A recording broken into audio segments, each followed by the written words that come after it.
The universe begins in silence, not the kind of silence you find late at night, when the world is calm and your breathing is the only sound you notice. This is a deeper quiet, an ancient absolute stillness stretching across billions of light years. No wind, no rustling leaves, no distant traffic, just the vast emptiness between stars, where even the concept of sound has no meaning because there is no air to carry it. And yet, in that silence, something is moving.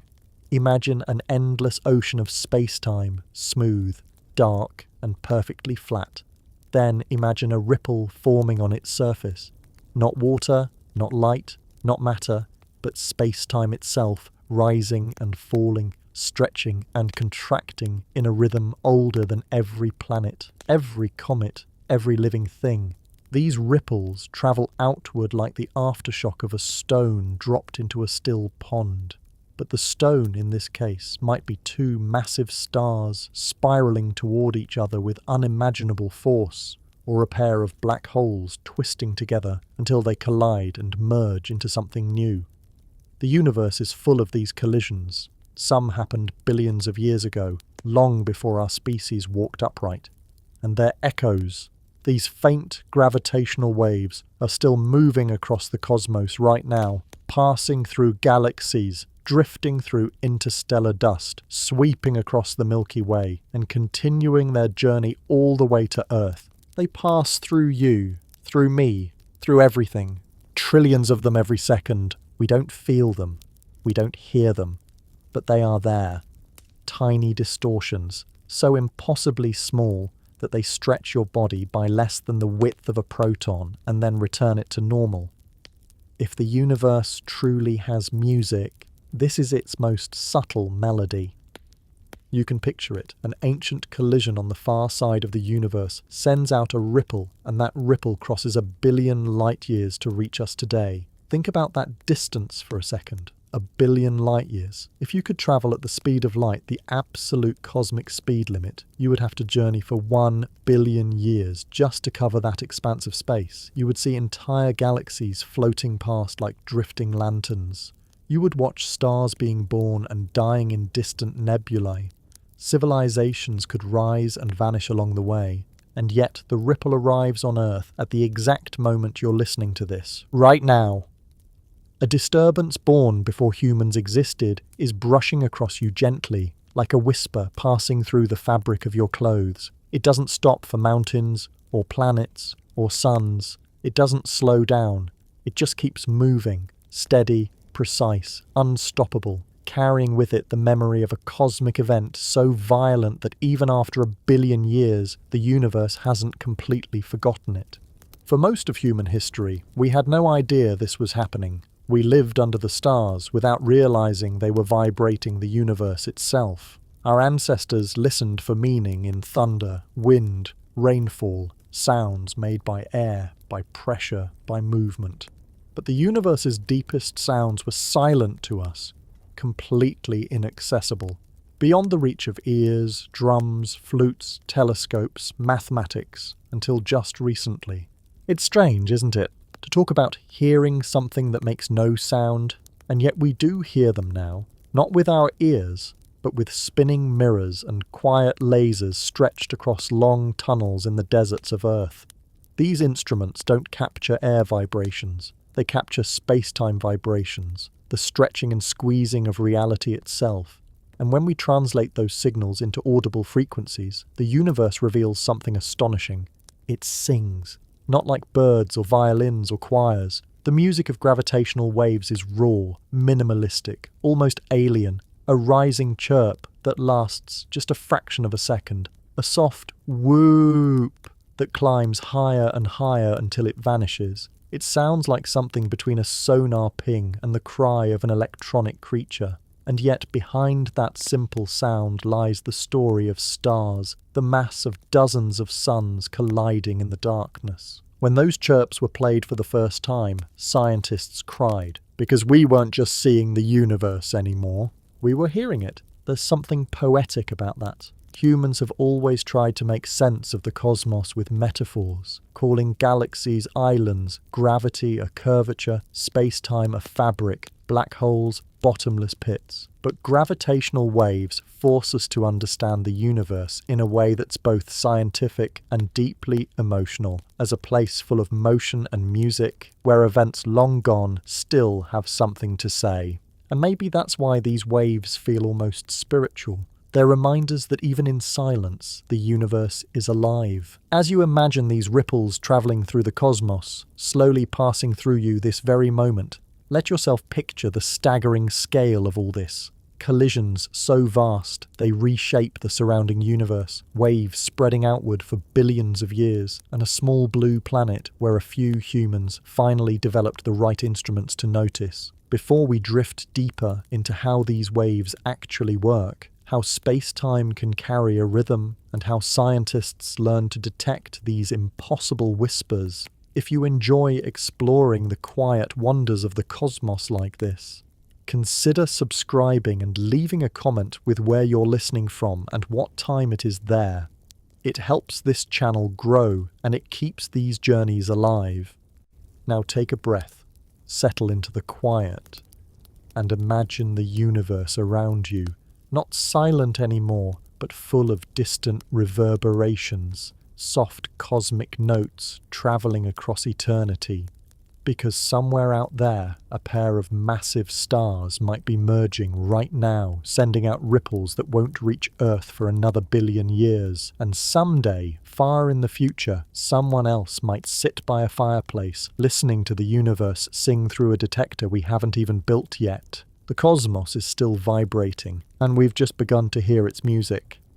When we talk about gravitational waves, it's easy to slip into metaphors, ripples, vibrations, cosmic music, because the real thing is so strange that everyday language doesn't quite know what to do with it.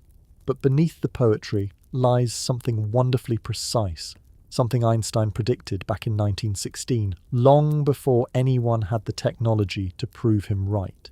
Picture Albert Einstein sitting at his desk in the early 20th century, surrounded by papers scribbled with equations that twisted the known universe into a new shape. General relativity was still young then, barely understood, often doubted. Einstein had taken the radical idea that gravity wasn't an invisible force tugging on objects, but instead the bending of space-time itself. Mass and energy shaped the cosmos, and everything else simply moved along the curves. If that sounds abstract, imagine a stretched fabric sheet. Place a heavy bowling ball in the centre. The sheet dips, creating a bowl-like curve. Put a smaller marble nearby, and it will roll toward the bowling ball. Not because something is pulling on it, but because the surface beneath it is warped. That's space-time. You, me, planets, stars, galaxies. We all sit on this cosmic fabric, creating dents and curves that guide motion. But Einstein realized something else. This fabric wasn't rigid, it could move. If masses accelerated, especially huge ones like binary stars or black holes, their motion would create travelling distortions in space-time itself. Those distortions would spread outward, carrying energy away. They weren't vibrations in matter or in air or in light. They were vibrations in the fundamental geometry of the universe. Einstein predicted them, reluctantly, with a kind of mathematical sigh. Even he wasn't entirely convinced they would ever be detectable. He famously changed his mind several times, going back and forth like a scientist arguing with himself across decades. But the math was consistent. Something real should be moving through the universe. Soft waves of stretching and squeezing space-time. Imagine a gravitational wave passing through your body. It stretches you in one direction while squeezing you in the perpendicular direction, then reverses. Not enough to harm you, just enough to rearrange your atoms by a distance many times smaller than a proton. If you could watch a perfect ring of particles floating in space, a gravitational wave would make the ring elongate, then flatten, then elongate the other way, in a rhythmic distortion like a beating heart. These waves don't ripple through space. They ripple as space. That's the subtle but crucial difference. They aren't disturbances travelling in some hidden medium. There is no ether. There is no backdrop. Space and time themselves are doing the moving. This already puts gravitational waves in a completely different category from electromagnetic waves. When you think about light, radio waves, X-rays, microwaves, these are all oscillations in electric and magnetic fields. They belong to the same family, different frequencies, same underlying physical mechanism. Light interacts with matter. It can be absorbed, reflected, refracted. It can be blocked by dust, bent by gravity, scattered by atoms, which is why the universe in visible light is messy. Clouds obscure stars, galaxies hide behind gas, and cosmic dust acts like an eternal fog. But gravitational waves? They pass through almost everything untouched. If electromagnetic waves are like ripples in water, easily interrupted, gravitational waves are like ripples in steel. They don't care about obstacles. They don't bounce off mountains, stop at planets, or get absorbed by stars. You could place an entire galaxy in their path and they would slide right through, barely changed. This is why we say gravitational waves travel practically unimpeded across the cosmos. There is simply nothing dense enough, nothing rigid enough, nothing large enough to interrupt the stretching and squeezing of space-time itself. That's one of the reasons gravitational wave astronomy feels almost supernatural. For the first time, we're observing the universe without a filter. No dust blocking our view, no clouds hiding the center of galaxies, no interference, just raw, unmediated information carried directly by the structure of the universe. And here's something even stranger. Gravitational waves carry a kind of purity that light never had. Light can be distorted on its journey, absorbed, redshifted, scattered. Gravitational waves, unless the universe is hiding some unknown physics we haven't detected yet, don't degrade the same way. They hold the story of their origin with remarkable fidelity, like a message written billions of years ago and delivered with every detail intact. If you listen to one of those rising chirps detected by observatories today, you're hearing the final seconds of an orbit that happened before Earth even had multicellular life. Imagine that. Two stars spiraling inward, colliding in a catastrophic blast of energy. And 1 billion years later, the universe still remembers. It still tells the story by carrying that wave across unimaginable distances. Another key difference between gravitational waves and electromagnetic waves lies in what they reveal. Light shows us surfaces. It bounces off matter. We see stars because the light from their photospheres escapes into space. We see galaxies because photons leave clusters of suns and arrive at our eyes or telescopes. But gravitational waves don't care about surfaces. They come from dynamics, movement, acceleration, collapse. They reveal the interiors of catastrophic events that light can't escape from. Two black holes merging have no surface, no glowing plasma, no light. By definition, nothing escapes a black hole's event horizon.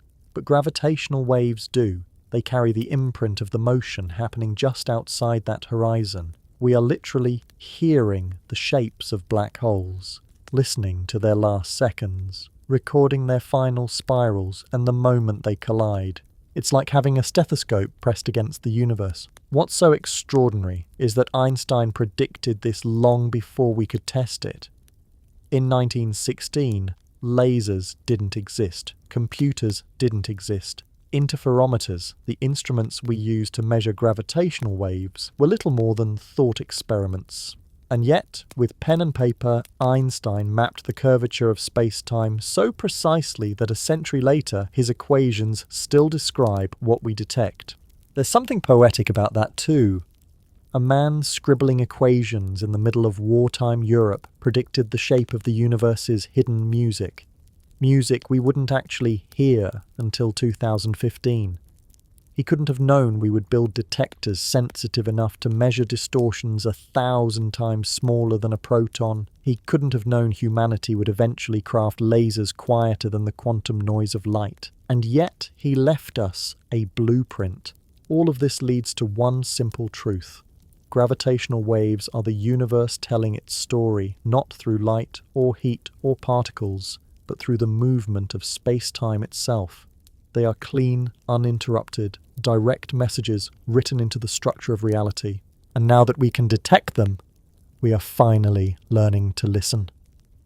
The universe does not produce gravitational waves through gentle gestures. It saves them for rare moments of overwhelming intensity, moments when matter is hurled into motion with energies so immense that space-time has no choice but to quiver. These ripples are born from catastrophes, violent, dramatic, ancient, and every time we detect one on Earth, we're listening to a message carried across unimaginable distances, written in the language of gravity itself. Imagine two black holes orbiting each other. For most of their existence, they do nothing dramatic. They drift in darkness, held together by their mutual gravity, circling each other at a comfortable pace. But even as they glide in this slow cosmic dance, they are losing energy. Not much. At first it's like watching an ice skater glide across a frozen lake and noticing they slow by a millimeter per hour. But the leak is constant. Each orbit drains a sliver of energy through gravitational radiation, and although the effect is imperceptible for millions of years, it never stops. Eventually the black holes draw closer. Their orbit tightens. Their speed increases. A spiral begins, faint at first, and then accelerating with terrifying speed. Near the end, the two black holes are whirlpooling around each other at nearly half the speed of light. Space-time stretches and compresses with each pass, sending out waves that ripple away through the cosmos. These final seconds produce one of the most iconic sounds in modern science, a rising chirp, a brief ascending note that marks the last heartbeat of a binary system that has existed for perhaps billions of years. When the collision finally happens, the amount of energy released is staggering. In a fraction of a second, 3 or 4 solar masses worth of energy can be converted into gravitational waves. To put that in perspective, the sun emits more energy than the entire human species would ever consume in its lifetime, but this is another level entirely. For that instant, the merging black holes outshine every star in the observable universe combined, not as light, but as ripples in space-time.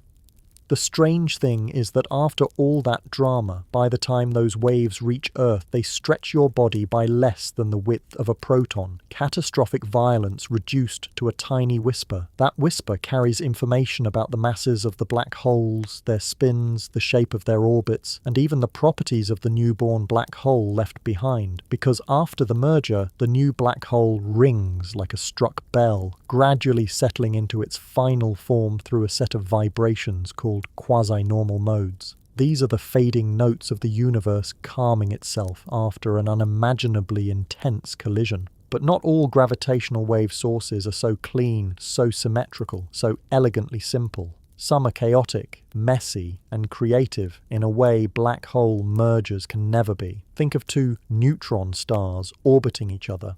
Neutron stars are absurdly dense, just a few kilometers across, yet containing more mass than the Sun. Their interiors are packed with matter crushed into exotic forms we can't reproduce on Earth. Their magnetic fields are so powerful they could strip the data off a computer from the distance of the Moon. And when two neutron stars circle each other, the dance is far more dramatic than that of black holes. As they spiral inward, the tidal forces are so immense that the stars begin to distort. Their spherical shapes stretch, flatten, and elongate. The crust, which is already one of the hardest materials in the universe, begins to crack. Nuclear matter oozes outward in spiraling streams. Space-time vibrates with rising frequency, and the gravitational wave signal becomes richer and more complex than anything produced by black holes. When the collision comes, the results are spectacular. A burst of gamma radiation shoots across the universe at nearly the speed of light. A kilonova explodes, an explosion unlike any ordinary supernova, glowing in strange blue and red hues as freshly formed heavy elements are blasted into space. Gold, platinum, uranium, Materials that would become jewelry, circuitry, and even the atoms in your blood are created in this moment of intense destruction. The gravitational wave from such a merger carries the imprint of these chaotic processes: the tidal deformation, the violent squeeze, the oscillations of nuclear matter, the final collapse into either a more massive neutron star or a black hole. For the first time in human history, in 2017, scientists not only heard such a merger, but also saw its light. It was like the universe opened the curtains to show us how heavy elements are born. Behind the steady hum of the gravitational wave was a story of creation hidden inside catastrophe. Not all inspirals are so dramatic. White dwarfs, the faint and dense remnants of sun-like stars, often orbit each other in quiet companionship. These binaries radiate gravitational waves too, but with a calm, low-frequency tone. It is more like a background hum than a shout. White dwarf pairs can orbit each other for millions of years, gradually drawing closer in a long, slow-motion spiral. Future detectors in space will listen specifically for these soft waves, because Earth-based detectors cannot hear such low notes. These systems fill the universe with a persistent murmur, a cosmic background choir. But even these gentle inspirals can end with fireworks. When two white dwarfs finally merge, the result can be catastrophic. If their combined mass crosses a specific threshold, the merged star becomes unstable and detonates as a Type Ia supernova, one of the brightest, most reliable explosions in the universe.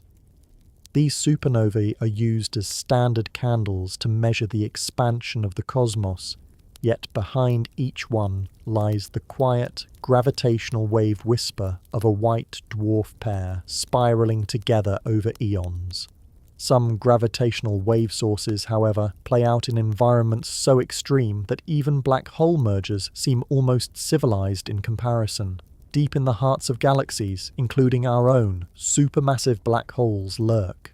And occasionally, a much smaller object, a neutron star, a stellar mass black hole, or even a dense clump of dark matter, wanders too close. The result is an extreme mass ratio inspiral, a slow and complex dance in which the smaller object spirals gradually toward the monster at the center. These inspirals can last for tens of thousands of orbits. The gravitational waves they generate are deeply complicated, patterns of oscillation that encode the geometry of spacetime around a supermassive black hole. The smaller object gradually traces the warped, twisted landscape created by the enormous mass. Its orbit precesses, shifts, wobbles, and decays in ways that reveal the detailed structure of the gravitational field. Listening to one of these inspirals is like listening to a message in Morse code being tapped out across a canyon. Each oscillation carries information about the curvature, the spin, the frame dragging, and the distortions very close to the event horizon. Future detectors in space will allow us to hear these signals clearly for the first time. Then there are the most chaotic gravitational wave sources of all, the death throes of massive stars. When a star much larger than the Sun reaches the end of its life, its core collapses in a millisecond, triggering a shock wave that blasts its outer layers into space.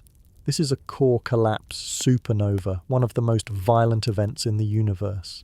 The collapsing core bounces, oscillates, and vibrates as neutrinos and shock waves erupt from deep within. These motions produce gravitational waves unlike the clean chirps of compact mergers. Instead, they are tangled bursts, a frantic cry from the heart of a dying star. We have not detected these waves yet, but one day, when the next nearby supernova occurs, our detectors will capture its gravitational heartbeat. Across these examples, the pattern becomes clear. Gravitational waves are written in catastrophe. They are produced by motion so extreme that the very structure of the universe is forced to ripple. Black holes spiraling together, neutron stars tearing each other apart, white dwarfs whispering their long farewells, supernova cores collapsing into dense remnants, tiny objects plunging into supermassive abysses. Each event sends out waves that travel billions of years to reach us. And yet, despite their violent origins, by the time they arrive on Earth, they are gentle, faint, almost tender, a reminder that the universe records its greatest upheavals in the softest possible way, a whisper left travelling through time, carrying the memory of everything that came before. When we listen to gravitational waves, we're not hearing explosions.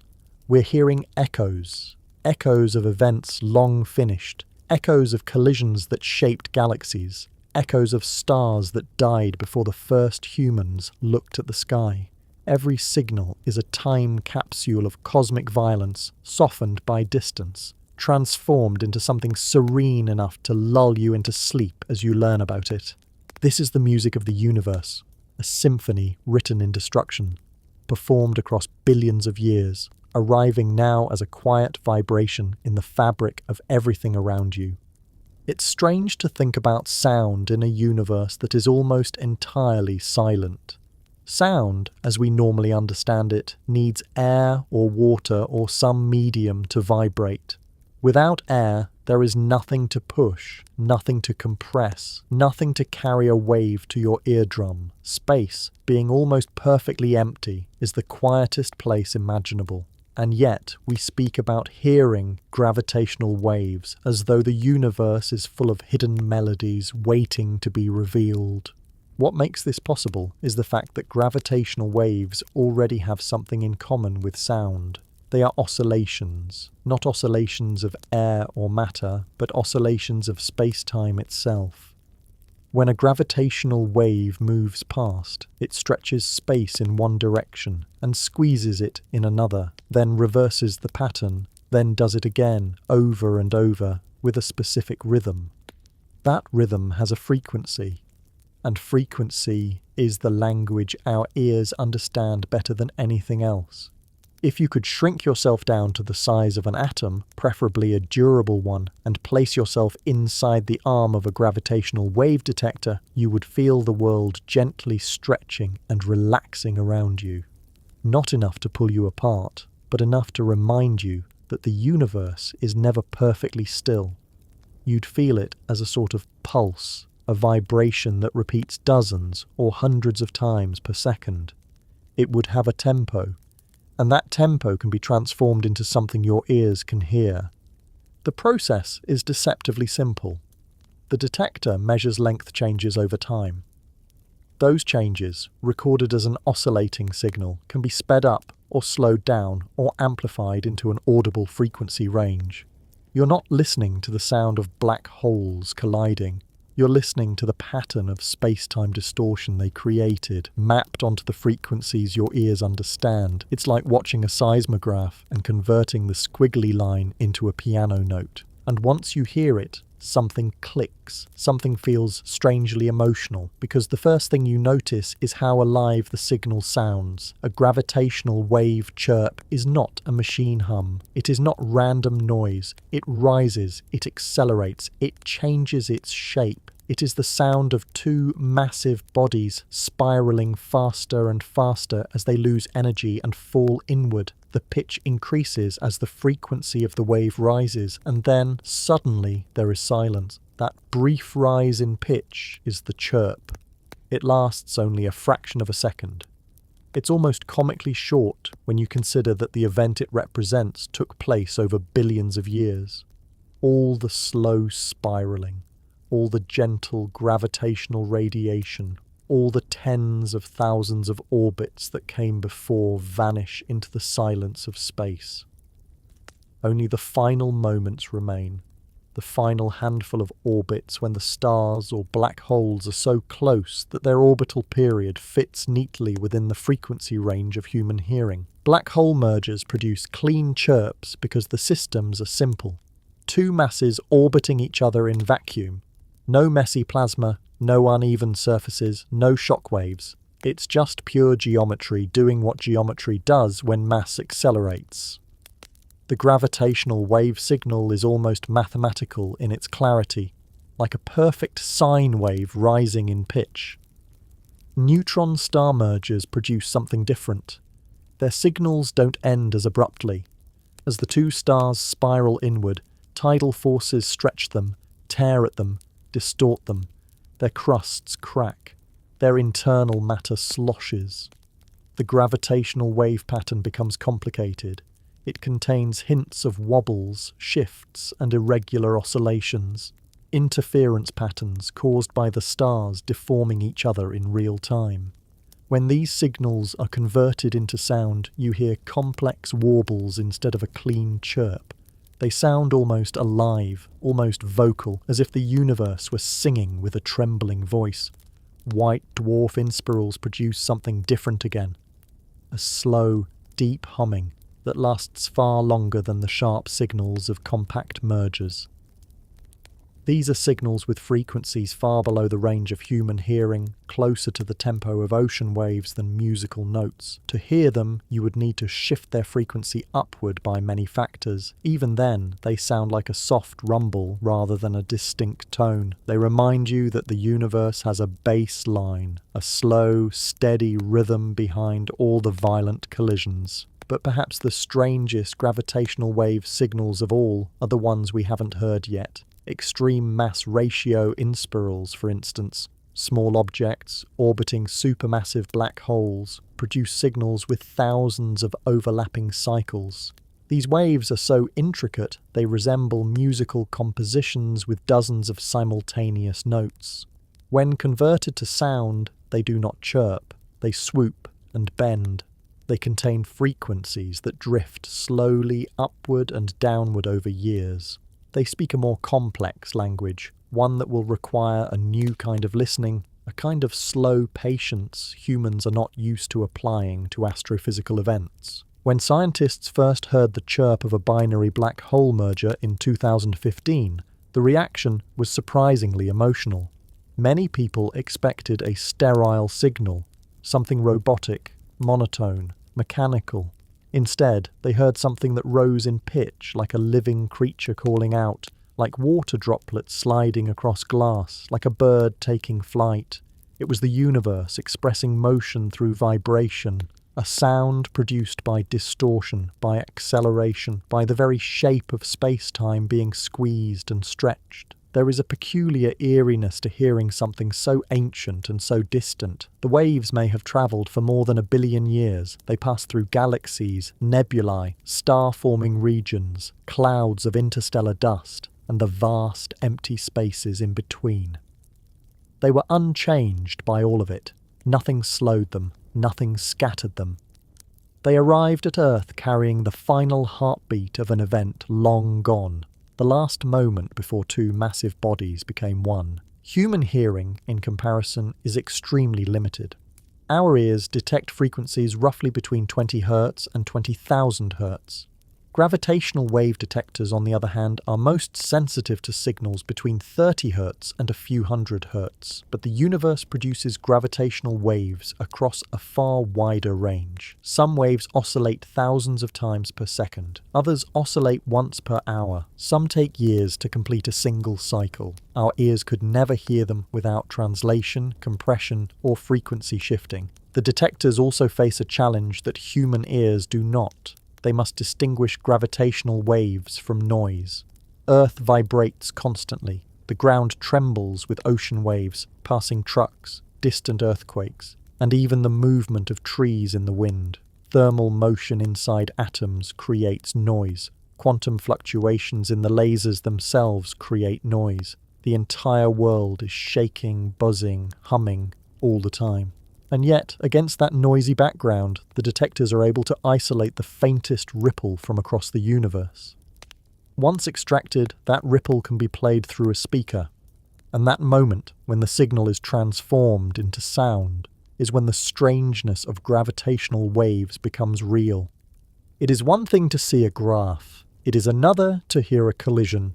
There is something instinctive about sound. We evolve to react to it emotionally. A sudden rise in pitch tells us something is accelerating. A quickening rhythm signals danger or movement. A fading tone suggests something coming to rest. When you hear a gravitational wave chirp, those instincts respond. Your brain recognizes the rising pitch. It understands, at some primal level, that something is spinning faster, falling inward, gaining energy. You are listening to motion. And that is why hearing gravitational waves feels eerie. Not because the sound itself is strange, but because you know what produced it. You know that long before humans existed, two enormous bodies collided somewhere in the universe and released a ripple that spent 1 billion years crossing the cosmos to arrive at the exact moment you pressed play. The sound you hear is the conversion of a distortion in space-time. A distortion that passed through your body without you noticing. In that moment, you're not just listening to a recording, you're participating in a cosmic event. You're tapping into a rhythm that has been travelling for longer than primates have walked the Earth. You're hearing the end of a spiral, the final few orbits of objects you will never see, in a region of space that may no longer exist in the same form. The universe carries these frequencies endlessly, scattering none of them, forgetting none of them.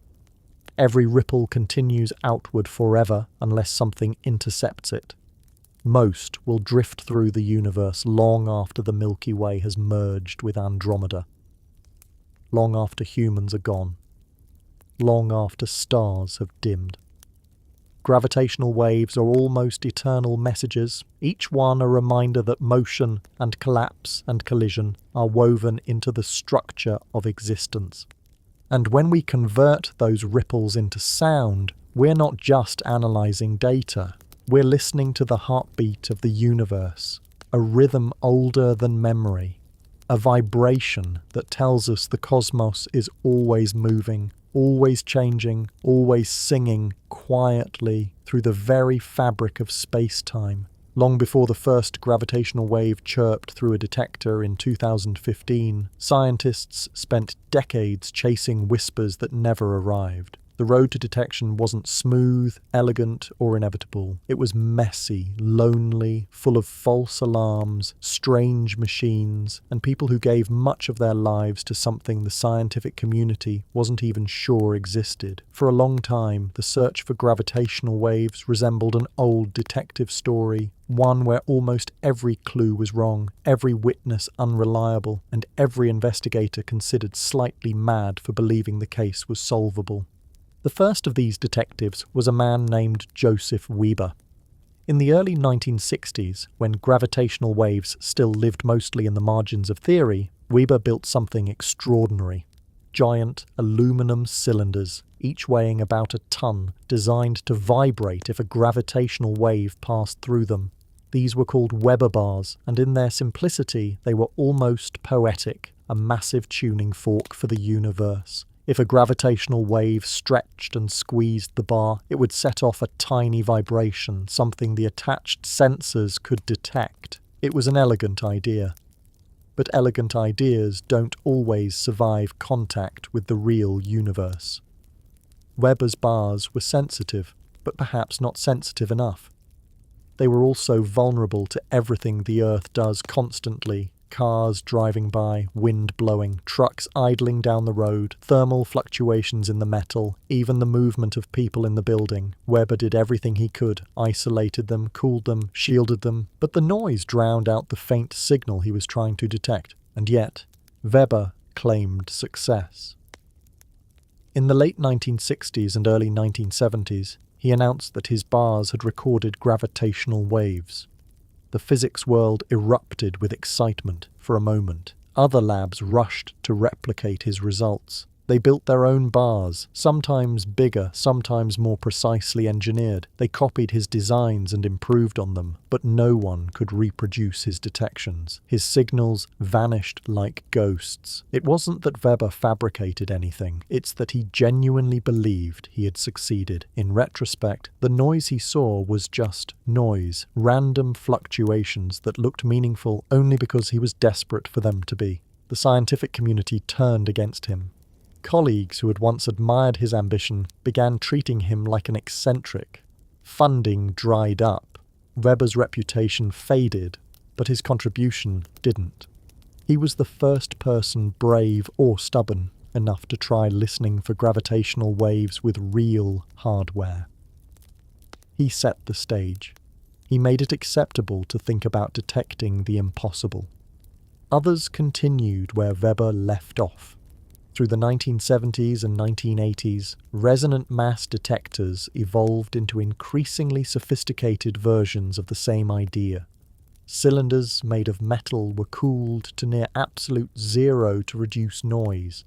Massive spheres were proposed as ideal all-direction detectors. Teams across the world invested their careers into tinkering with configurations, calibrations, and isolation systems, hoping the universe might give them a nudge. These efforts were heroic, but the signals remained elusive. The truth was simple and painful. The predicted gravitational wave distortions were far too small for resonant mass detectors to measure. The technology wasn't the limit. Physics was. A bar the size of a truck simply couldn't respond strongly enough to a stretching smaller than a proton. Even the best cryogenic bars ever built would have needed gravitational waves millions of times stronger than those actually reaching Earth. Still, people kept trying.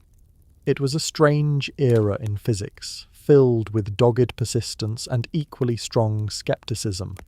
Many physicists quietly believed gravitational waves would never be detected, not because they doubted Einstein, but because the technical requirements seemed absurd.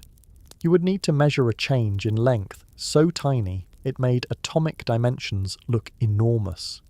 You would need lasers stable to the edge of quantum noise. You would need mirrors suspended so delicately that a breeze in the next city would disrupt them. For decades, the entire idea felt borderline impossible. Funding agencies weren't convinced either. Why pour money into a project that had failed for 30 years? Why chase waves that might never be detected, especially when other fields, particle physics, astronomy, cosmology, offered faster, more glamorous results? Researchers who pushed for gravitational wave detectors often found themselves fighting uphill battles. Grant proposals were rejected, budgets were slashed, entire projects teetered on the brink of collapse. Some scientists were accused of pursuing a fantasy. And yet, a small group refused to let the dream die. They shifted the strategy. Instead of trying to make a heavy metal bar ring like a bell, they imagined something far more delicate, a long tunnel of vacuum with mirrors suspended at each end. Shine a laser down the tunnel, bounce it between the mirrors. If spacetime stretches or squeezes by even the tiniest amount, the distance between the mirrors changes, altering the interference pattern of the returning light. This idea, laser interferometry, looked insane on paper. The detectors would need to be kilometers long. The vacuum would need to be purer than outer space. The mirrors would need to hang like pendulums in suspension systems so perfect that even the rumbling of ocean waves thousands of kilometers away would matter. The sensitivity required was so extreme that even a passing cloud of steam in a nearby power plant could ruin the measurement. But slowly, very slowly, the impossible started to feel feasible. By the late 1980s, prototypes appeared. They were crude, unstable, noisy, and often disappointing. But they worked. Not well, not reliably, but enough to show that the method was right. Enough to convince governments to take a gamble. Enough to inspire a new generation of researchers who saw gravitational waves not as fantasy, but as a challenge. Even then, skepticism persisted. Some scientists derided interferometers as money pits. Others joked that gravitational wave astronomy was a field where failure was guaranteed. Some argued that even if detection were technically possible, no one would care. After all, what could you learn from a faint ripple in space-time? But the people building these detectors believed otherwise. They believed gravitational waves carried secrets that no other form of observation could reveal. They believed in listening to the universe, not just looking at it. They believed that Einstein's century-old prediction deserved a chance to speak. And so they kept building, kept refining, kept fighting for funding, kept defending the vision in front of review panels that sometimes seemed eager to kill it. They endured ridicule, budget cuts, and entire careers spent chasing something that still had never been detected. It took a century from 1916 to 2015 for humanity to finally hear the universe. 100 years of theory, failure, debate, and persistence. 100 years of engineers, physicists, dreamers, and stubborn believers pushing against everything that said it couldn't be done. The first detection wasn't just a scientific triumph, it was a vindication of every false alarm, every failed experiment, every skeptical eyebrow raised across decades. It was the universe whispering back to a century of people who had spent their lives trying to hear it. Detecting gravitational waves is one of those ideas that sounds simple until you try to do it. The concept can be summed up in one sentence. Measure a tiny change in the distance between two mirrors. That's it. Two mirrors, some light, and a bit of geometry. But the moment you ask how tiny the change is, the simplicity dissolves into a level of engineering that borders on the surreal. A gravitational wave passing through Earth changes the length of an interferometer arm by a fraction of a proton's width, around 1/10,000th of a trillionth of a meter. It's the kind of number that makes you pause, because the human brain doesn't have biological equipment to imagine it. If the entire detector were stretched across the United States, the effect would be smaller than the thickness of a virus. If the arm were as long as the distance from Earth to the Moon, the distortion would still be microscopic. And yet, somehow, detectors like LIGO, Virgo, and kagra can sense it. That sensitivity isn't luck or magic, it's the result of decades of engineering that often feels like science fiction disguised as hardware. Imagine standing at the entrance of one of LIGO's long vacuum tubes. Each arm stretches 4 kilometers to the horizon in a perfectly straight line. They look almost like runways, except instead of launching aircraft, they launch laser beams that must remain stable enough to detect cosmic ripples from billions of light years away. Inside these tubes is the purest vacuum ever created on Earth, lower pressure than the vacuum of deep space. Not a single air molecule is allowed to drift inside, because even one stray atom wandering into the beam could scatter light and ruin an entire night's data. The laser travels down the tube, splits into 2 beams travelling at right angles, bounces between mirrors suspended at each end, and then recombines. If both arms stay the same exact length, the beams cancel out when they meet again, producing a dark signal. But if a gravitational wave stretches one arm and squeezes the other even slightly, the recombined beams no longer cancel perfectly. A faint flicker appears. That flicker is the universe speaking. But keeping the arms the same length is its own heroic problem. Earth is always shaking, always. Even when you feel perfectly still, the ground is drifting by a few microns thanks to distant ocean waves. Tectonic motion, passing vehicles, wind, earthquakes on the other side of the planet, and even tiny pressure changes in the atmosphere. A gravitational wave signal is so faint that the movement caused by a truck 5 miles away is like a thunderstorm drowning out a whisper. So the mirrors, the heart of the entire system, must be shielded from every possible vibration. Each mirror is a masterpiece of engineering, polished to impossible smoothness, coated with layers of super-reflective material and suspended by fused silica fibres thinner than a pencil but stronger than steel. These fibres hang in multiple stages, like nested pendulums, each pendulum filtering out different frequencies of vibration. The result is a mirror that floats in space as far as physics allows. If someone dropped a coin on the floor of the building next door, the mirror wouldn't care. If a breeze blew across the parking lot, the mirror wouldn't care. If a distant freight train passed, the mirror might acknowledge it politely, but only faintly. The only thing the mirror truly responds to is the stretching and squeezing of space-time itself.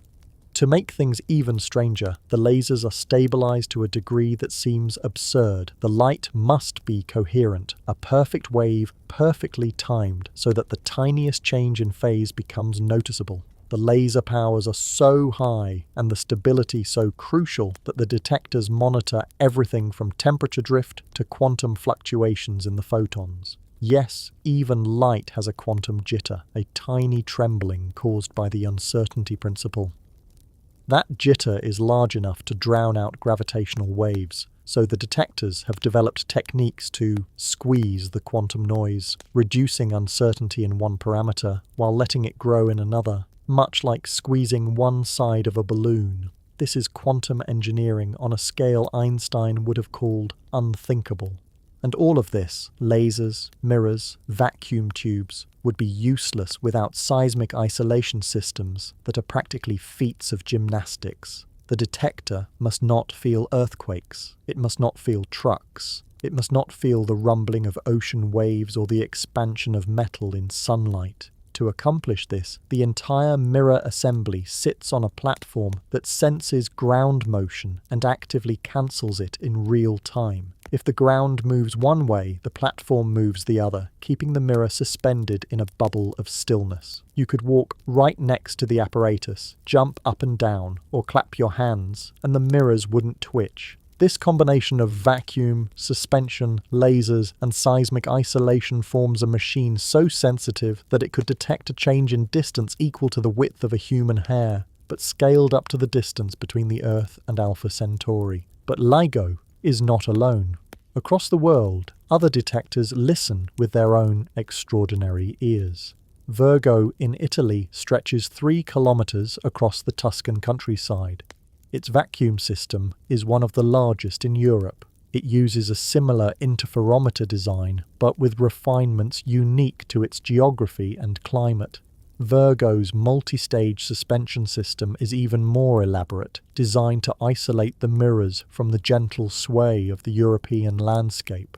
Combining data from Virgo with LIGO allows scientists to triangulate the source of gravitational waves, locating events on the sky with much greater accuracy.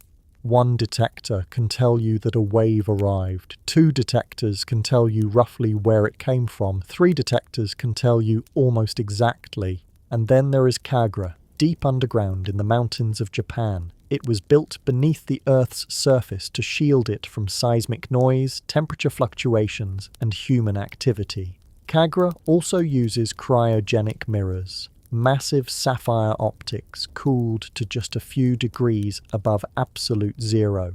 Cold mirrors mean less thermal noise. Less thermal noise means clearer data. When Kagra reaches full sensitivity, it will contribute something fundamentally new to the global network. A detector that listens from beneath the Earth's crust, insulated by kilometers of rock. Together, LIGO, Virgo, and Kagra form a kind of planetary observatory, a global network of ears listening to the deep bass notes of spacetime. When a gravitational wave sweeps across Earth, each detector records it at a slightly different moment. These time differences allow scientists to pinpoint where in the universe the event occurred. A fraction of a millisecond, a difference so small you'd never notice it, becomes the clue that reveals the collision's home galaxy. The precision is ridiculous in the best possible way. One detector hears the wave, the next hears it a few thousandths of a second later. The third picks up the echo just slightly afterward. From this staggered arrival, scientists reconstruct the path the wave travelled across the solar system. It's essentially GPS in reverse. Instead of using satellites to locate objects on Earth, scientists use earthbound detectors to locate objects across billions of light years. In a sense, the modern gravitational wave network has turned the entire planet into an instrument. Earth is no longer just a place where we observe the universe through telescopes. It's part of the detector itself, just another node in a net stretched across continents, listening for dim whispers that slip through galaxies like ghosts. What makes all of this powerful is not just the sensitivity, but the scale. Each detector on its own is remarkable. Together, they create something close to a new sense for humanity. We've always seen the universe. Now we can hear it. And there is something beautifully humble about the fact that it took a global collaboration to accomplish this. No single country could have built LIGO, Virgo, or Kagra alone. No one nation could have solved all the engineering challenges. The detectors represent decades of shared effort, scientists arguing over details, engineers solving impossible problems, and governments reluctantly opening their wallets to fund a project that many thought would never work. The result of this collaboration is not just machinery, it's a new way of perceiving reality, a new kind of astronomy, a new window into events that are invisible to telescopes and too distant to touch. And when a gravitational wave passes through and the lasers flicker in harmony across continents, the entire planet becomes a listening device. Quiet, still, waiting for the next cosmic whisper to arrive. For most of human history, the universe has been silent to us.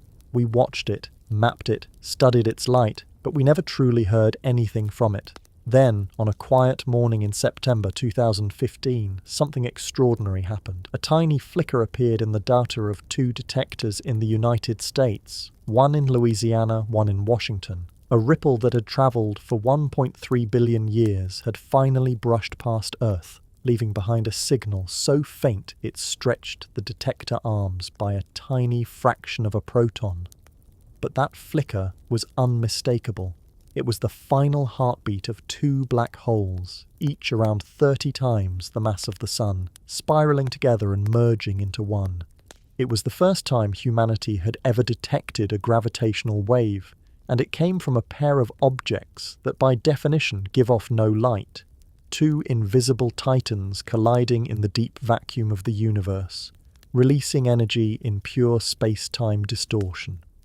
The event, now known as GW150914, is more than a detection.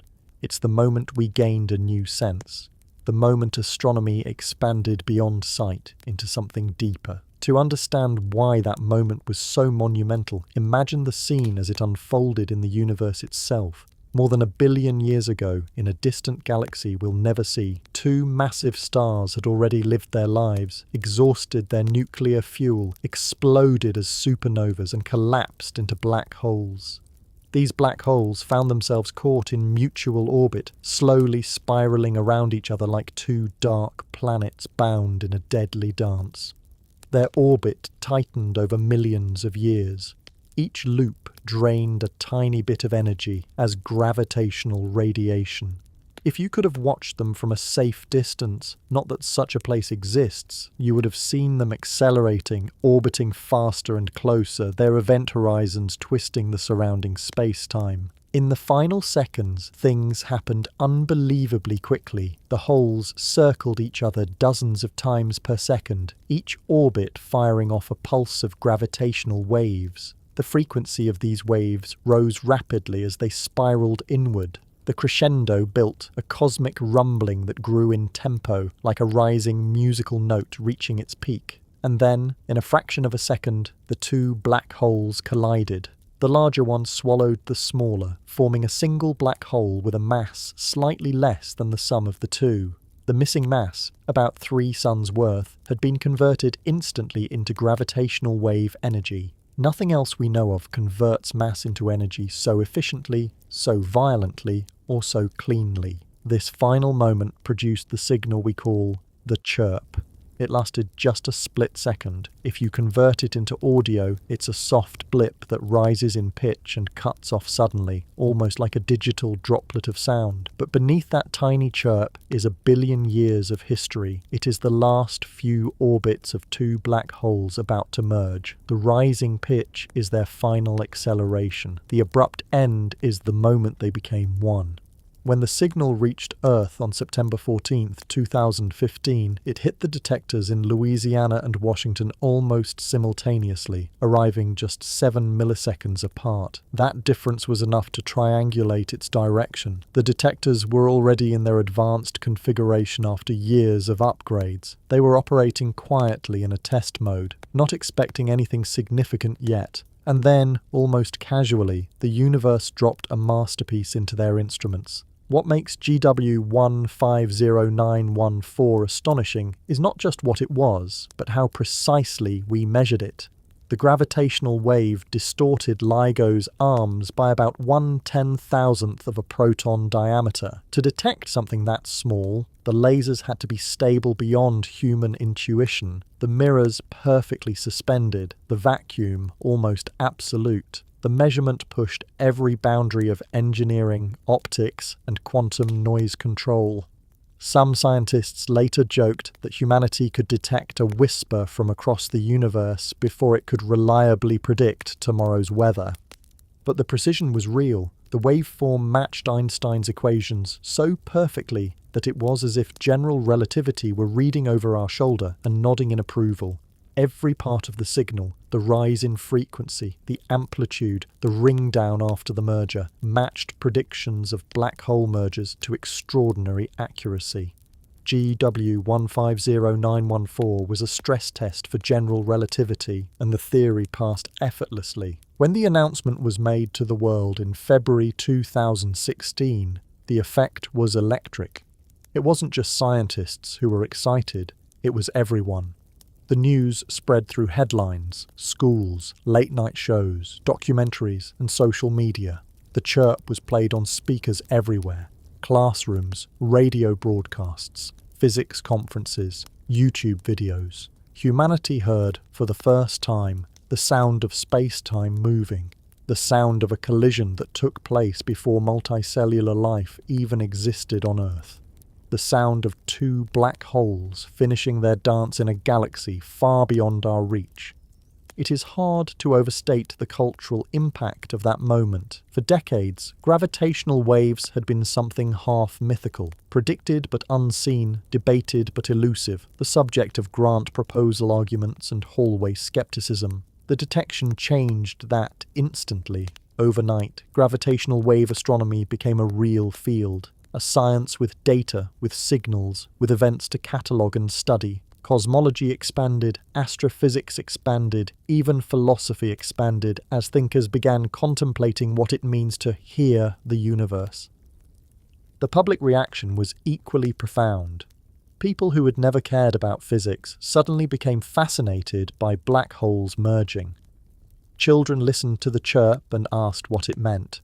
Artists created visualizations. Musicians sampled the waveform. Poets wrote about it. The universe had spoken in a language we had never heard before, and people everywhere recognized something ancient and stirring in that whisper. Scientists, meanwhile, dove into the details. How massive were the black holes? How quickly did they spin? What did the waveform reveal about the geometry of space-time in the final moments? The masses, around 36 and 29 suns before the merger, were unusual. Before GW150914, astronomers weren't even sure black holes that large existed in binary systems. The event proved they do. It also confirmed that black hole mergers happen often enough for detectors to see them, and it pushed theorists to revisit models of star evolution, galaxy formation, and the environments where black hole pairs can form. GW150914 also changed how we think about information carried by waves. Light gives us surfaces, stars, gas clouds, nebulae. Gravitational waves give us dynamics. They reveal motion no telescope can ever see. They show us what happens inside collisions too dark for light to escape. With a single detection, the universe doubled its transparency. The aftermath was also deeply human. People who had spent their whole careers on LIGO, decades of engineering, failed prototypes, funding battles, skepticism, finally saw the payoff. Some cried when they first heard the signal played aloud. Some immediately replayed it, unable to believe how clear it was. Others remained silent, overwhelmed by what the moment represented. A century had passed since Einstein predicted gravitational waves. Half a century since Joseph Weber tried to detect them. 20 years of building and rebuilding detectors. And then, suddenly, it worked. There is an intimacy to the first detection that still resonates. It wasn't a long, complex signal. It wasn't a dramatic explosion of noise. It was subtle, delicate, almost shy, a tiny chirp lost inside the hum of Earth's motion. But it carried the story of two black holes and the collapse of space-time itself. It was the quiet announcement of a new era, a doorway opening onto a universe that had always been vibrating but had never been heard.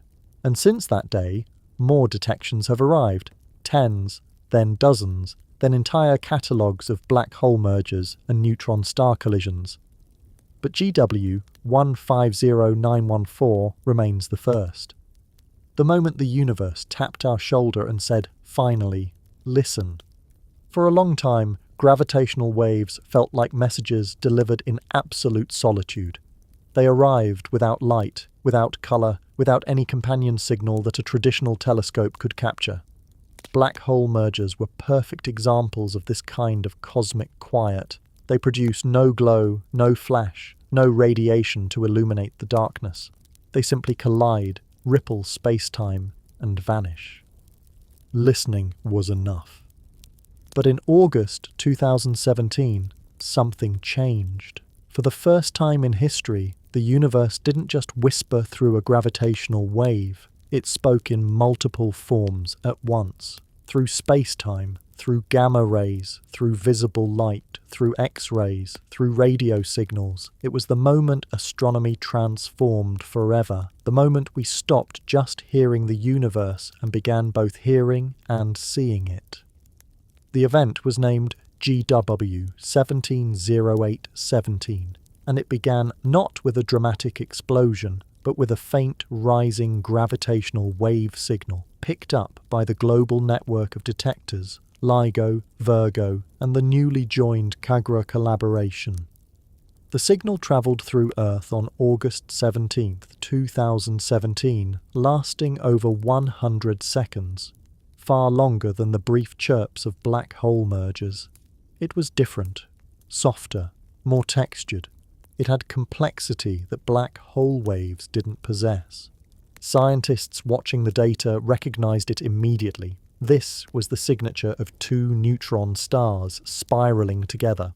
Not black holes, not silent titans, but hyperdense remnants of exploded stars, objects only about 20 kilometers across, but heavier than the sun. Their structure meant the gravitational wave signal would reveal not just motion, but interior physics, tidal deformation, nuclear matter behavior, the way neutron star crusts stretch and fail as the stars approach collision. As the wave rose in frequency, telescopes around the world were alerted.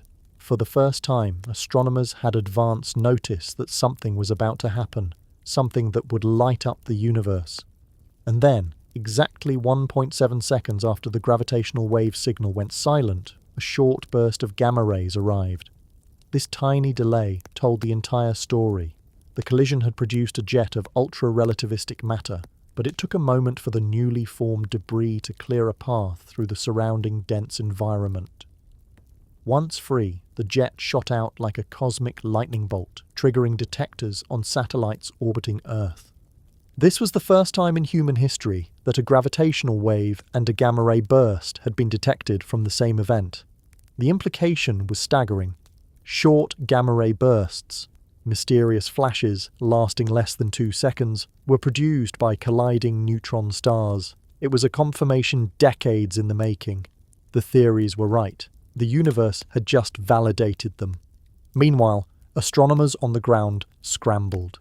They knew the general region of the sky from the gravitational wave triangulation. They knew when the event occurred. They knew what kind of optical signature to expect.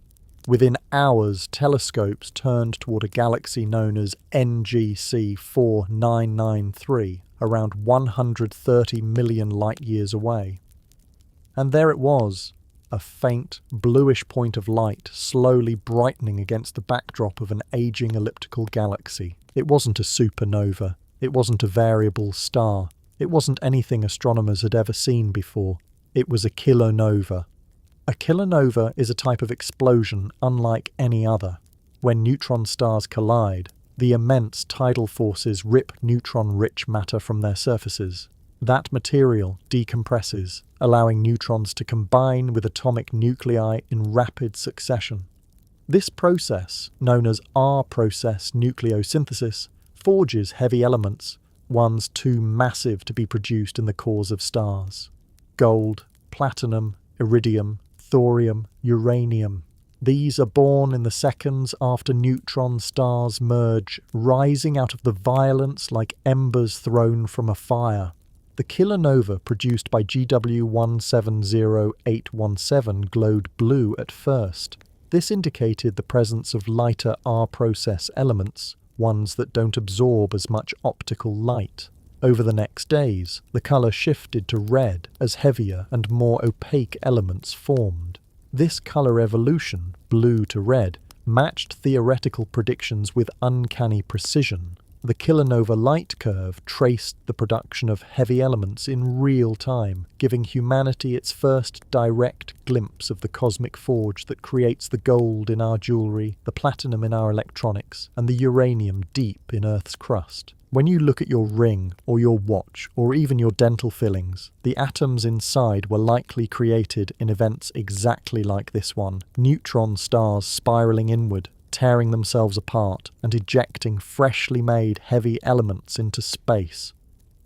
JW170817 didn't just confirm this idea, it showed it happening. Observatories across the spectrum joined the effort. Infrared telescopes captured the glow of heavy elements. X-ray telescopes saw the afterglow of the jet colliding with surrounding matter. Radio telescopes tracked the shock wave expanding through interstellar gas. Over days, weeks, months, the signal evolved, revealing the structure of the jet, the velocity of the ejector, and the details of the merger. For the first time, astronomy wasn't just using one messenger, it was using all of them. Gravitational waves revealed the dynamics of the inspiral, the masses, the tidal effects, the moment of collision. Gamma rays revealed the formation of a relativistic jet. Optical and infrared light revealed the creation of heavy elements. Radio and X-rays revealed the shape of the expanding debris cloud. Together, they formed a complete story, something no single detector, no matter how advanced, could have captured alone. And beyond the scientific triumph was something more subtle. There was a sense of unity. Every observatory in the world, every telescope, every detector, every satellite, all worked together. It was as if the entire Earth had turned toward a single cosmic event and said, with collective wonder, "We see you." GW170817 also changed how scientists think about the expansion of the universe. By measuring the gravitational wave signal and the accompanying light, astronomers were able to calculate the distance to the galaxy without relying on traditional cosmic distance ladders. This opened the door to using neutron star mergers as standard sirens, a gravitational wave analogue of standard candles, providing a new way to measure cosmological parameters like the Hubble constant. Suddenly, gravitational waves weren't just tools for studying black holes and neutron stars. They were tools for studying the fabric and fate of the universe.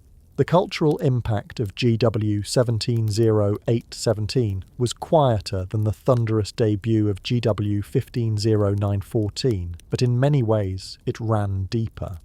People weren't just listening to the universe anymore, they were watching it speak in multiple languages at once, hearing the vibration, seeing the explosion, measuring the elements, tracing the shock wave, understanding the physics not just in isolation, but as a complete symphony. Scientists rewound the gravitational wave audio. They mapped the gamma-ray light curve. They compared the optical evolution with theoretical models. They debated whether the merger produced a hypermassive neutron star that survived briefly before collapsing into a black hole. They marveled at how well the data fit decades-old predictions. They celebrated the fact that they had witnessed one of the rarest events in the universe, one that occurs perhaps once every 100,000 years in a galaxy like ours. There was also something deeply emotional about the sequence of signals, the long gravitational wave whisper, then the sudden gamma-ray flash, then the slow bloom of light. It felt like watching a cosmic orchestra playing in perfect synchronization. Space-time vibrated. Light erupted, matter rearranged itself into new elements, shock waves propagated outward, and we saw all of it. GW170817 turned the universe into something more intimate. It reminded humanity that we are not just observers, we are participants. Waves from distant collisions pass through us. Elements forged in ancient mergers shape our bodies. Light from cosmic catastrophes reaches our retinas. And with each new detection, the universe grows less silent, less mysterious, more familiar. We heard two neutron stars spiraling together. We saw the flash as they collided. We watched the heavy elements form. We traced the shockwave through space. And in that moment, the cosmos was no longer distant. It was alive, expressive, and speaking to us in every way it could. In the ideal version of gravitational wave astronomy, a detector sits in silence, waiting for a ripple in spacetime to glide past. The universe whispers, the mirrors respond, and the signal appears, clean, elegant, unmistakable. But in reality, listening to gravitational waves is more like trying to hear a single violin in the middle of a hurricane. Earth never stops shaking. The atoms inside the detector never stop jittering. The light inside the interferometer never stops fluctuating. The signals we want are not loud. They're not even soft. They are buried so deeply in noise that without the right tools, they might as well not exist. Seismic noise is the most obvious intruder. Even when the ground feels perfectly still beneath your feet, it's moving, slowly, constantly, rhythmically. Waves rolling across distant coastlines ripple through the crust. Large storms transfer energy into the oceans, which tremble against the seafloor. Heavy trucks passing dozens of kilometers away send tiny vibrations through rock. Even the movement of trees swaying gently in the wind can cause the ground to hum. All of this motion tries to shake the mirrors inside the detectors, and because the detectors are measuring distortions billions of times smaller than the width of an atom, every small vibration matters. Then there is thermal noise. At any temperature above absolute zero, atoms jiggle. They vibrate simply because they are warm. That vibration seeps into the mirrors, into the suspension fibers, into the coatings that hold the optical surfaces. Even the perfect vacuum inside the arms of the detector cannot eliminate the way heat creates microscopic motion. Thermal energy is like a quiet but relentless murmur inside the instrument, a murmur that never goes away.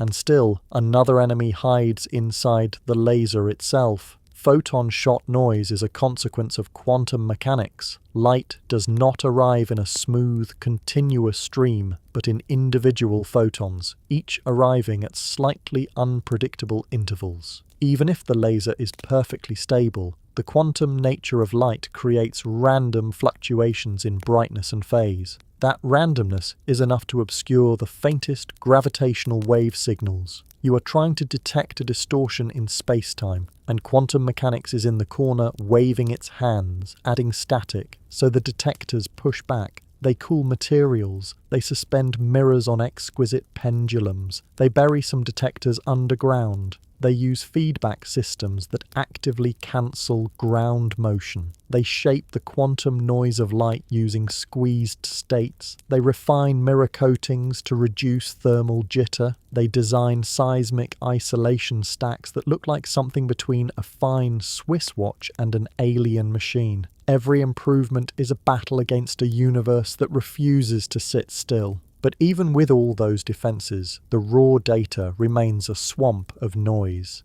The signal from a distant neutron star merger may be a tiny ripple buried under hours of randomness. A primordial gravitational wave from the early universe might be hidden beneath seismic hum and photon fluctuation so thoroughly that only the faintest pattern remains. Extracting these signals is not like listening, it's like sifting. And so machine learning entered the story. Early gravitational wave searches relied on matched filtering, where computers compared incoming data to enormous catalogues of theoretical waveforms. If the data resembled a modelled signal, the system flagged it. This worked, but only for events similar to known templates. As the field matured, it became clear that faint, unusual, or chaotic signals could slip through unnoticed. Machine learning changed that. Neural networks began learning the difference between noise and gravitational wave patterns, even when the patterns were weaker than the noise itself. Algorithms could be trained on millions of simulated signals, recognizing subtle statistical fingerprints no human could see. Some networks grew so adept that they could spot signals in real time, identifying mergers as they happened. Others specialized in anomalies, events too strange to match any template, possible hints of new physics or unexpected astrophysical systems. These tools are still evolving. Some focus on cleaning noise. Others look for patterns hidden in long stretches of data. Some attempt to predict noise before it happens, allowing detectors to compensate preemptively. The detectors have become not just instruments, but learning systems, machines that grow better at hearing the universe the more we ask them to listen. All of this becomes especially important when we consider one of the most tantalizing possibilities in gravitational wave astronomy, the stochastic gravitational wave background. Unlike the sharp chirps of black hole mergers, the stochastic background would not arrive as individual events.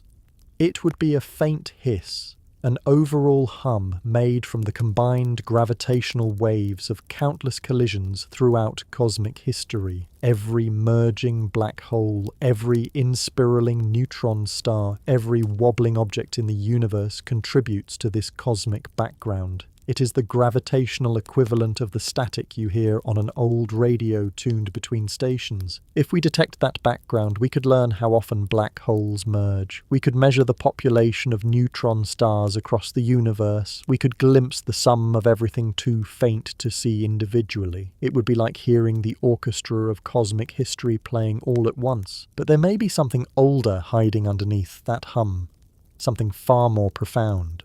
Some theories predict that exotic objects called cosmic strings, thin, ultra-dense defects in spacetime formed in the early universe, would snap or oscillate, sending out bursts of gravitational waves.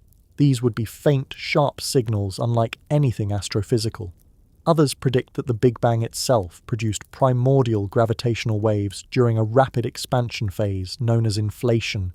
If those waves still exist, they would carry information from the first trillionth of a trillionth of a trillionth of a second after time began. These primordial waves would be almost impossibly faint. Not a chirp, not a burst, not even a hum. More like the tiniest tremble in the structure of reality, still rippling through the universe nearly 14 billion years later. Detecting them would be equivalent to hearing the universe as a newborn. Ancient tracks, older than stars, older than galaxies, older than atoms. Machine learning may be the only way to find these signals. Human intuition won't work. Classical filters won't work. The primordial waves are too subtle, too small, too deeply buried in noise. But patterns exist, and where patterns exist, algorithms can learn. There is something almost poetic about the idea that the universe hides one of its deepest songs beneath layers of noise, seismic rumble, thermal jitter, quantum static, and that we're slowly building instruments smart enough to tease out the melody. Gravitational wave astronomy is no longer just about detecting dramatic collisions. It's about listening to the background, the hush beneath the silence, the faintest possible tremors of creation. The universe is noisy, the earth is noisy, even light is noisy, and yet, buried within that chaos are signals older than memory, carrying stories from moments that shaped everything we know. The music is there, we just have to learn how to hear it. When two black holes collide, the drama does not end at the moment of merger. The final spiral, the last chirp, the instant when two horizons fuse into one, those are just the climax. After that moment, something quieter but equally profound happens. The newborn black hole vibrates, not in the way a drum or bell vibrates, but in the language of space-time itself. The event horizon ripples like a disturbed pond, settling into a stable shape through faint oscillations known as quasinormal modes. In those vibrations lies a hidden choir, the deep fading tones of space-time adjusting to its new geometry. The idea that a black hole could produce tones is one of the most bizarre and beautiful predictions of general relativity. Once two black holes merge, the resulting object is not perfectly smooth at first. The horizon is distorted, stretched, compressed, twisted by the violence of the collision. Spacetime doesn't like this. It prefers equilibrium. So the black hole emits gravitational waves in discrete frequencies, each corresponding to a particular vibration mode. These are the ringdown signals, the final notes of a cosmic collision. Unlike the chirp, which rises sharply in frequency as two objects spiral together, the ringdown fades. It's a single tone, or a combination of tones, decaying over milliseconds or seconds.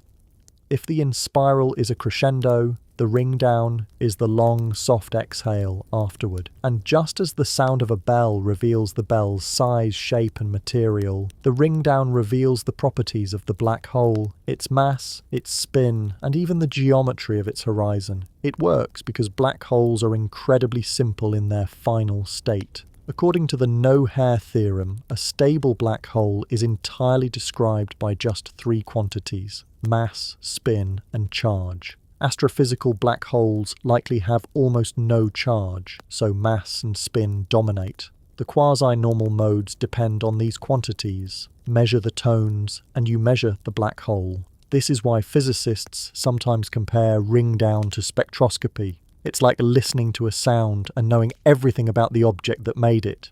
But these modes do more than confirm relativity's predictions. They allow scientists to test the theory in the most extreme gravitational fields known to exist.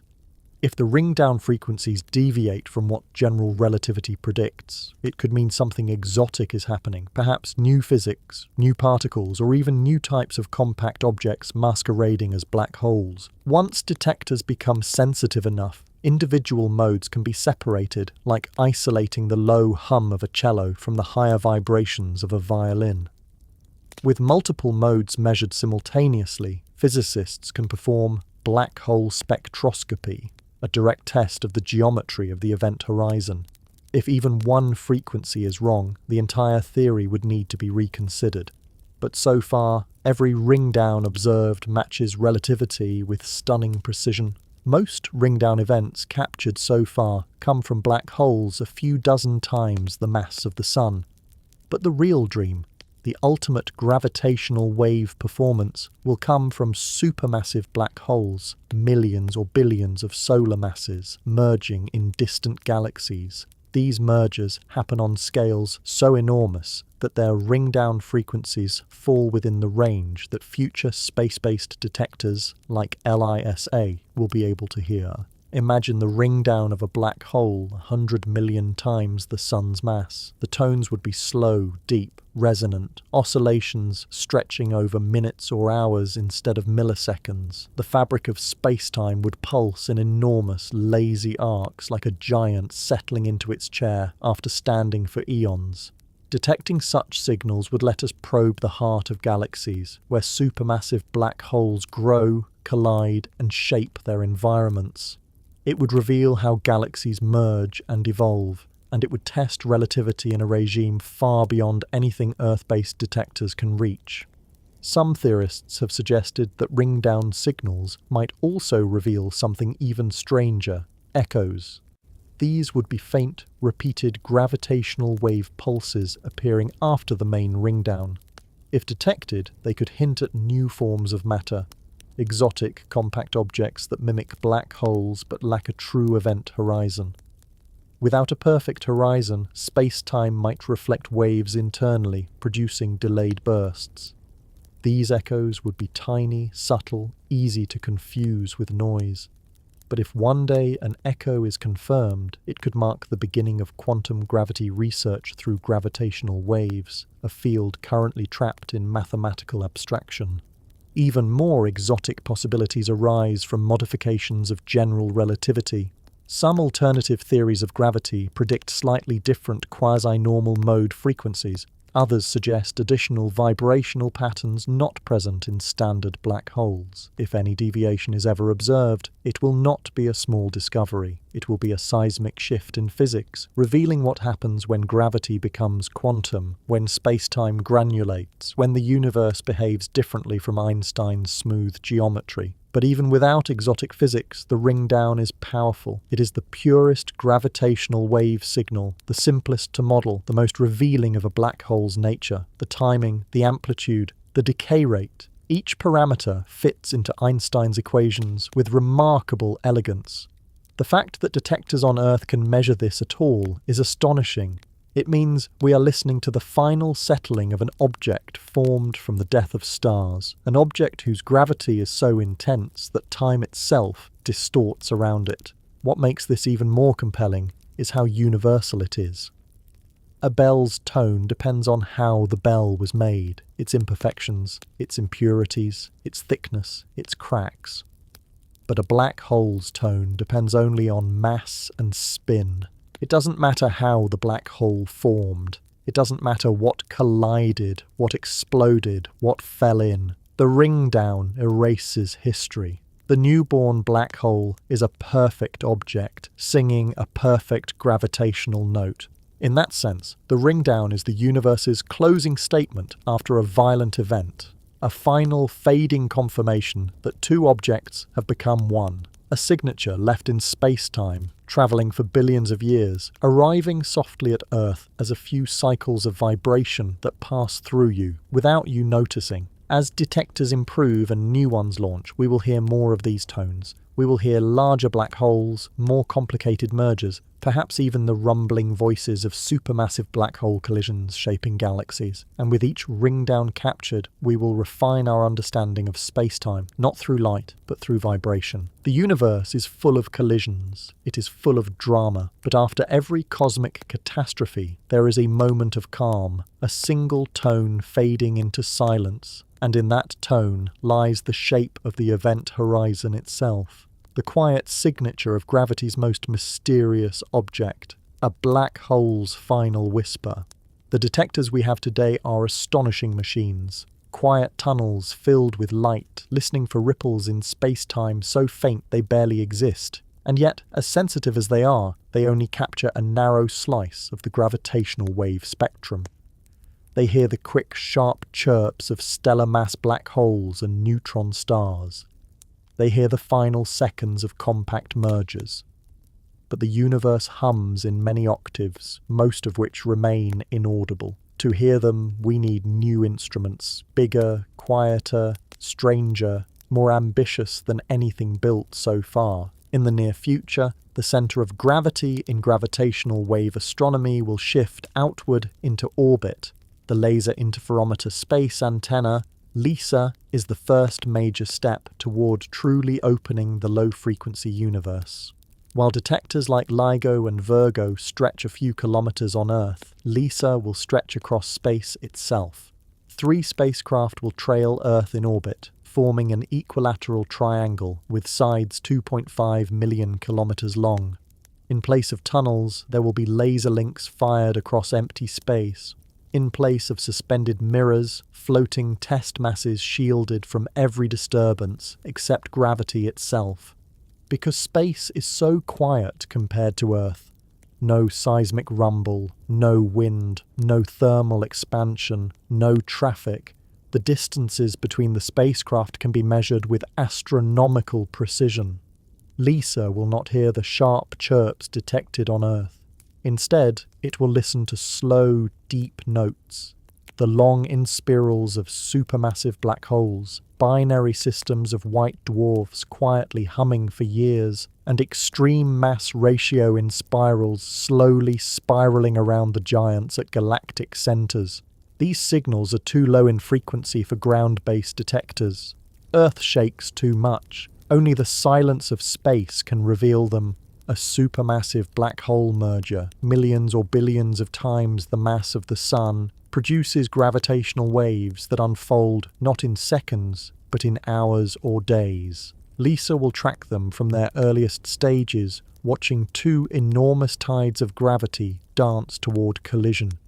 It will detect each precession, each wobble, each orbital twist as the objects spiral inward. These slow waves carry information about galaxy formation, black hole growth, and the evolution of cosmic structures across billions of years. They are the deep, resonant voices of the universe, voices we've never heard before. But the future of gravitational-wave astronomy isn't only in space. On Earth, 2 new detectors, far larger and more advanced than anything operating today, are under development. The Einstein telescope in Europe and Cosmic Explorer in the United States.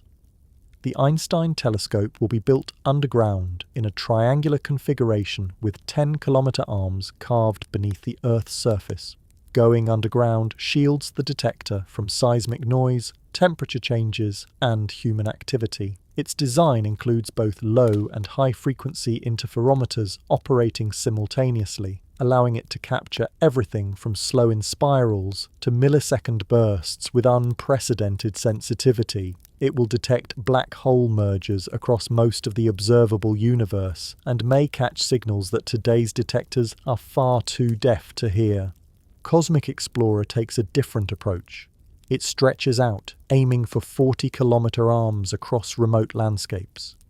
By making the arms 10 times longer than those of LIGO, the detector will be sensitive to changes far smaller than anything possible now. With its enormous scale, Cosmic Explorer could detect stellar mass black hole mergers from the earliest epochs of the universe, events that occurred when the first stars were forming. It will also improve localization so dramatically that astronomers could point telescopes to the exact galaxy where a merger happened, often within minutes. Together, these next-generation detectors will create a network with reach far beyond anything we have today.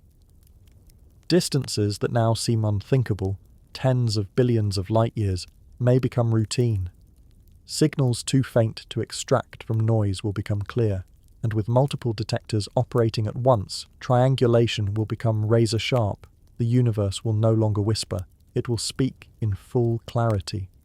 But the most tantalizing prospect is not in individual signals at all. It is in the background, the faint, continuous hum of gravitational waves produced by everything that has ever happened.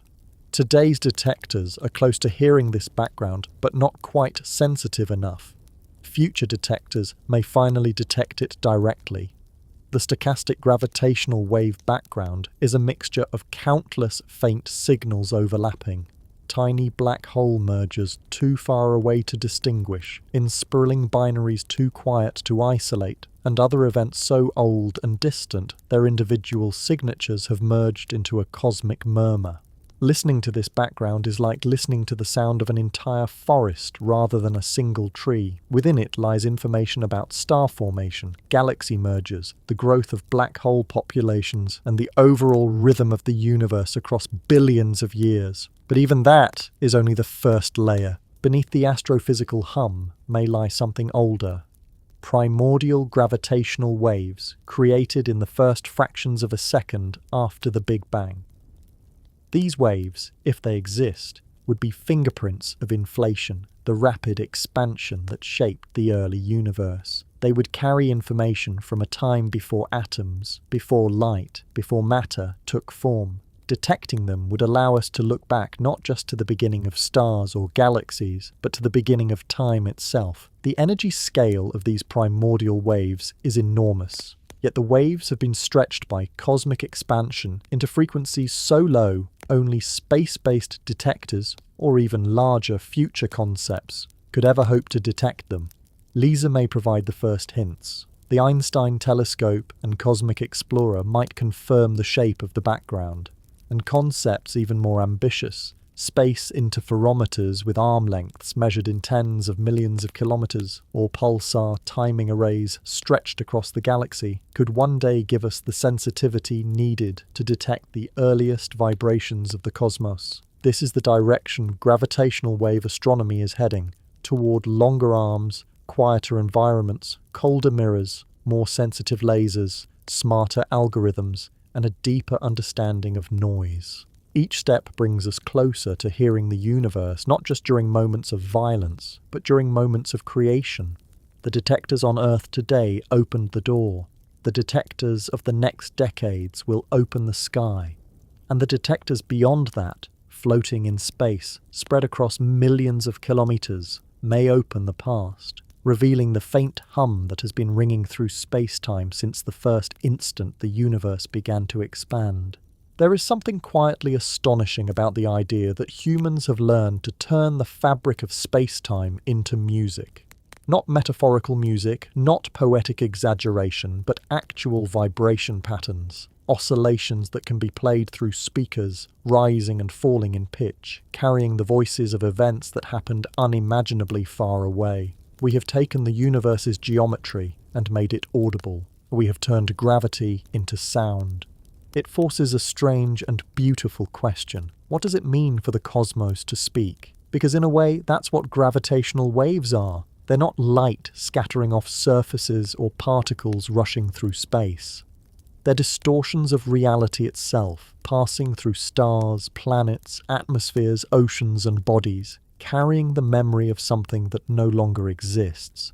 When you hear a chirp, just a tiny blip rising in frequency and fading into silence, you're hearing the final breath of an event long dead. The objects that produced the wave may have vanished 1 billion years ago. Their collision ended before Earth had continents shaped like the ones we know, and yet the ripple they created has been travelling ever since, untouched, unchanged, still moving at the speed of light, still carrying its message. There's a quiet humility in that. The universe does not care if anyone is listening. It sends its waves out regardless, letting them drift across intergalactic space like messages in bottles. And for almost all of cosmic history, there were no ears to hear them, no instruments to record them, no minds to wonder what they meant. Only recently, so recently it's barely a flicker on the cosmic timeline, did a species on a small blue planet build a machine delicate enough to notice when space-time itself trembles. And once that machine existed, the universe became louder, not because it changed, but because we finally tuned ourselves to the right frequency. It's strange to imagine that right now, as you sit listening to this, gravitational waves are passing through you. Waves from black hole mergers, neutron-star collisions, supernova cores collapsing in distant galaxies, maybe even the faintest tremors from the early universe. They don't disturb you, they don't alter your path, but they arrive all the same, brushing through your atoms, slipping through your body quietly, like the softest breeze in a world made of geometry. And in this moment, sitting by a fireplace, hearing the soft crackling behind the narration, you become part of the cosmic orchestra. The glow of the flames flickers gently. The room is calm. The noise of the day has faded, and the universe, vast and indifferent, is humming through space-time. You are listening to a cosmos that has always been vibrating, always singing, long before humans existed and long after we are gone. For tonight, it is enough simply to be here, resting in the warmth, knowing that every quiet ripple passing through you is a story from somewhere far away, a reminder that even in silence, the universe never stops speaking.